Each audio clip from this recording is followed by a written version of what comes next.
I'm Ben. You may know me from the time I threw my little sister out my room. Benjamin and Jessica playing together.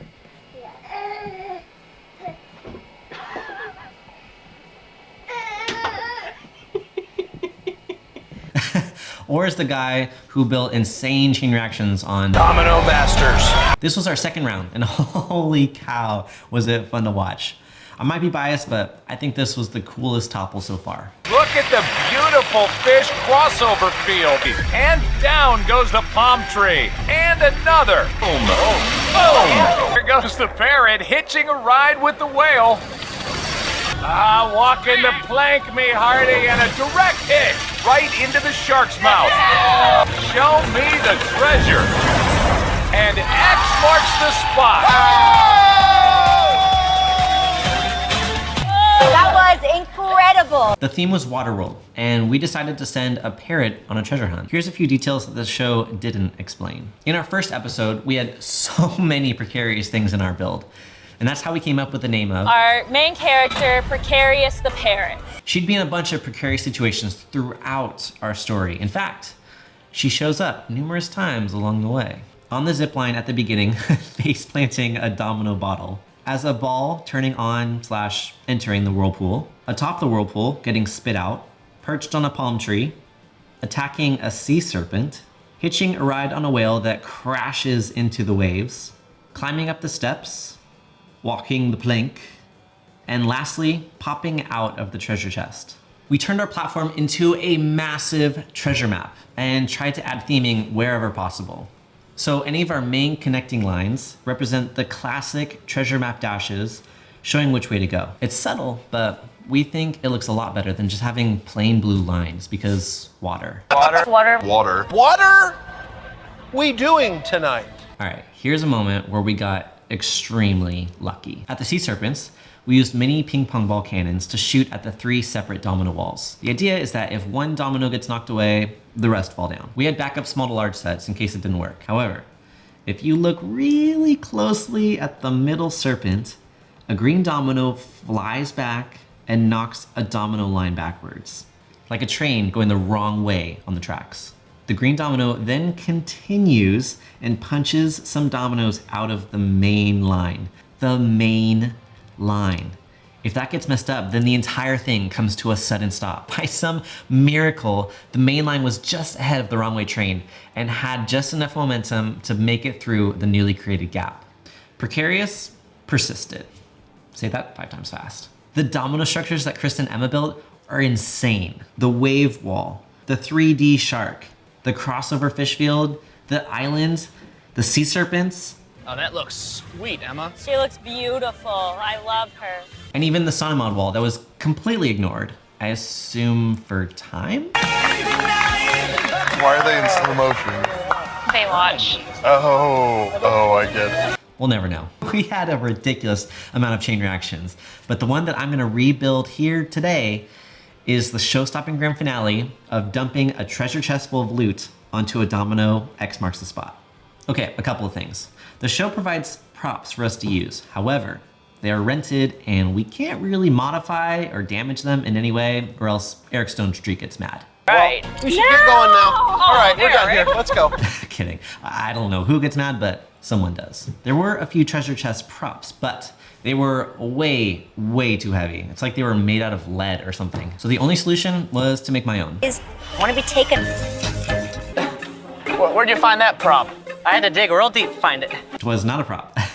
All right, so here's everything that was shown while building and testing that chain reaction. And for our grand finale, we're gonna reveal the buried treasure and have a bunch of coins pour out.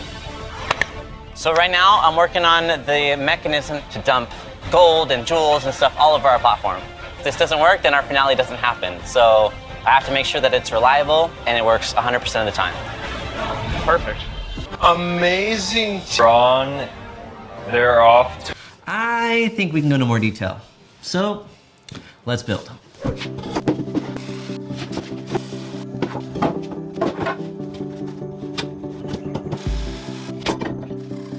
So there's a stand that's gonna hold a bunch of weights. Now the only thing I need is a treasure chest to sit on top of that. Now, it would just be so convenient there's like a treasure chest just like laying around somewhere. Hey, that looks familiar. Almost too familiar.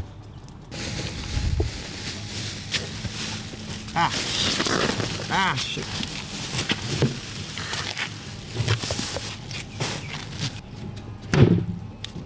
Don't ask how I got this. But thank you, Steve. Here we go. Where'd you find that prop? I had to dig real deep to find it.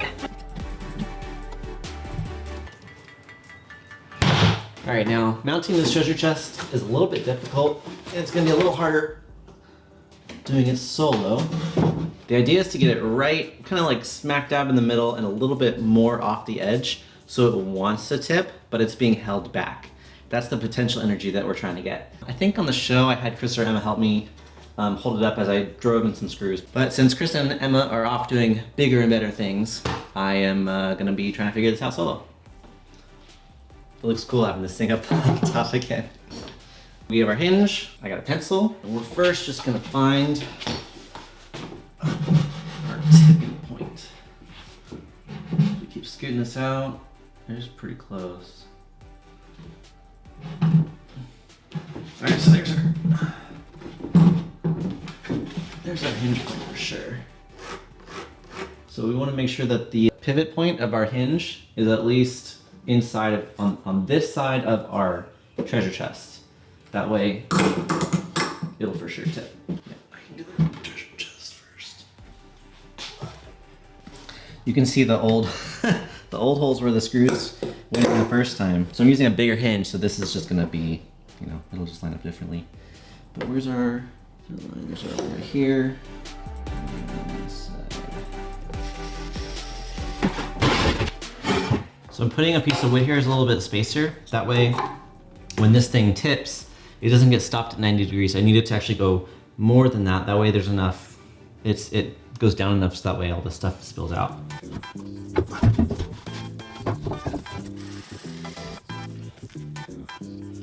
Okay, good sign.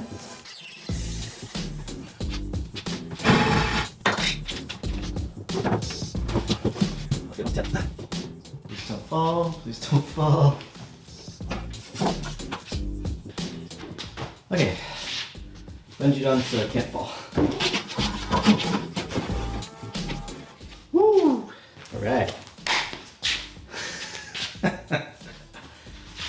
Oh, this is crazy. Bringing back some memories.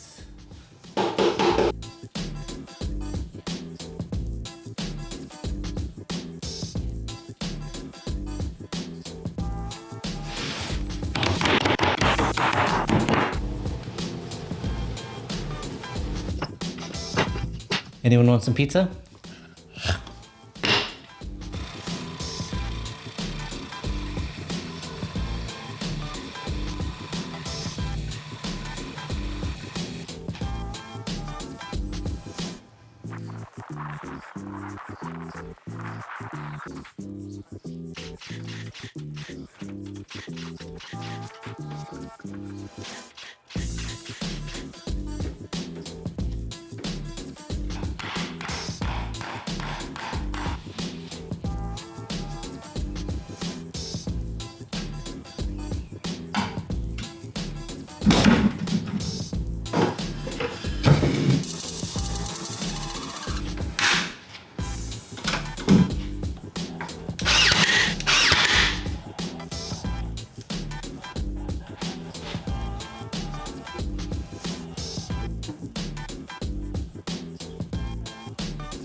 So the treasure chest is all set up, and let me show you kind of how it's held in place and all the things that are going to work with it. There's one string, there's two strings sticking out the back of it. One of them, which is taut right now, is the one that's holding it up and keeping it from tipping over. So that string goes down all the way to the underside of our ramp here. And when we're about to go I'm gonna lower this to right at the edge. So this way it's just barely hanging on, and our wheel's gonna come down and karate chop the string, knocking it off the pin, the wooden dowel here, and then the string's just gonna release, which will allow the treasure chest to tip.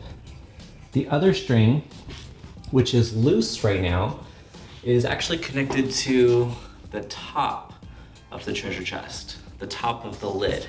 So when the entire thing tips, that second string will become taut, and it's actually gonna flip, it's gonna encourage the lid to just flip open. So when it tips, everything inside of the treasure chest will just fall right out onto whatever's down below. Should be fun. So let's do a little test right now. Move these out of the way in case something goes bad. And then I don't need to start this all the way up. I'm just gonna start it about halfway.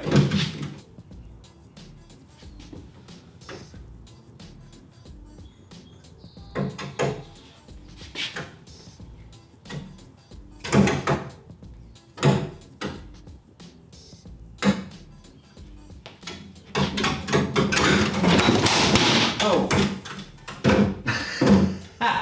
Oh, I know what happened. Okay. Gosh. All right, well, I snapped. Ah, jeez. I snapped this board that's on top, and that's okay. And I know what happened is when I, on the show, I actually put my eye hook through the 2x4 that's in there instead of just through this guy. So I need to get a bigger eye hook and put it in the top. Easy fix, we can do that.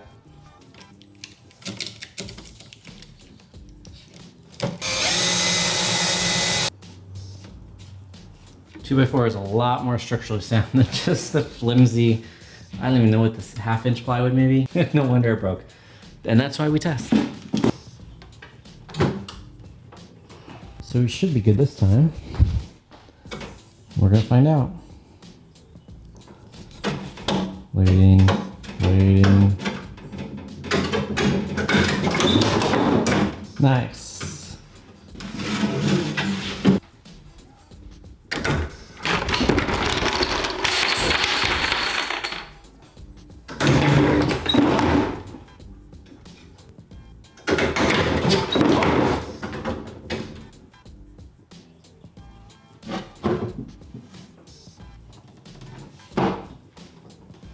All right, so now I'm gonna do another test, but I'm gonna load it with some Dominoes. So we're gonna see how it looks when they fall. Oh.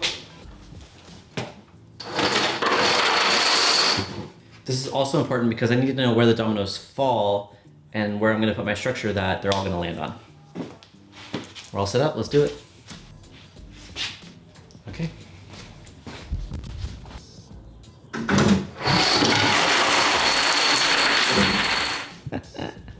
That table placement is perfect. They landed like directly on it. That was awesome.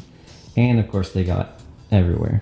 I think we're ready to go. Let's build up some Dominoes and let's set this thing off.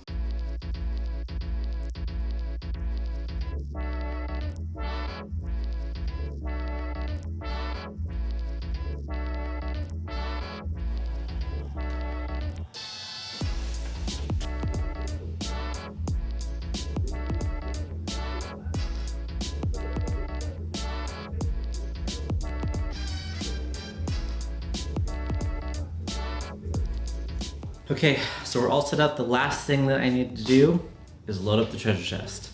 Let's do that.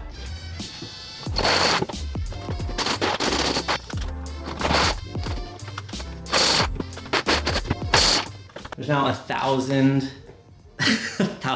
gold Dominoes in the treasure chest that are just gonna come dumping down on the X. So we're gonna see how it goes. All right, me hearties. It's topple time!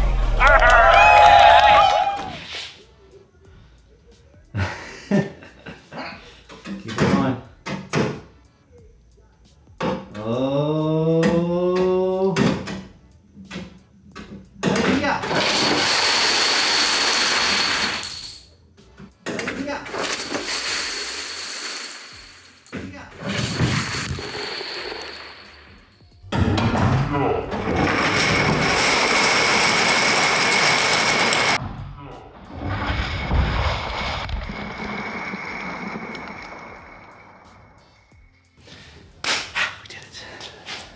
Worked, nothing broke. It was cool.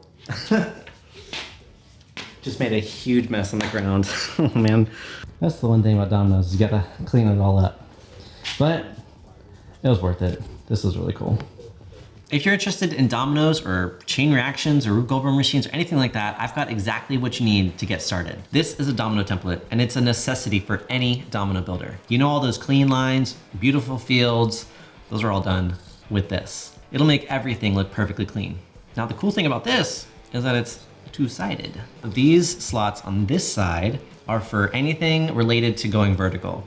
That includes walls, 3D structures, 2D pyramids, 3D pyramids, speed walls, literally anything that makes Dominoes go vertical, that's what you want to use this side for. It's compatible with a bunch of different domino brands. And this is already used by a bunch of professional domino artists out there. This is a pocket template. This is useful for a bunch of different things. It's small, so it's easy to carry around and work in small spaces where you couldn't really use this one for. It's also great for filling in safety gaps, which protects you from accidentally knocking over a big chunk of your build. Oh, wow. Now the last thing is this. This is a small to large set. Not only is this great for knocking over big domino structures, but it's also great for chain reactions. This set consists of 5 steps that will plow into anything that you set in their way. All these things are made with precision via my CNC, and you can get them all separately or all together as a kit at a discount. Just click the link in the description. Okay, that's it for now. See ya.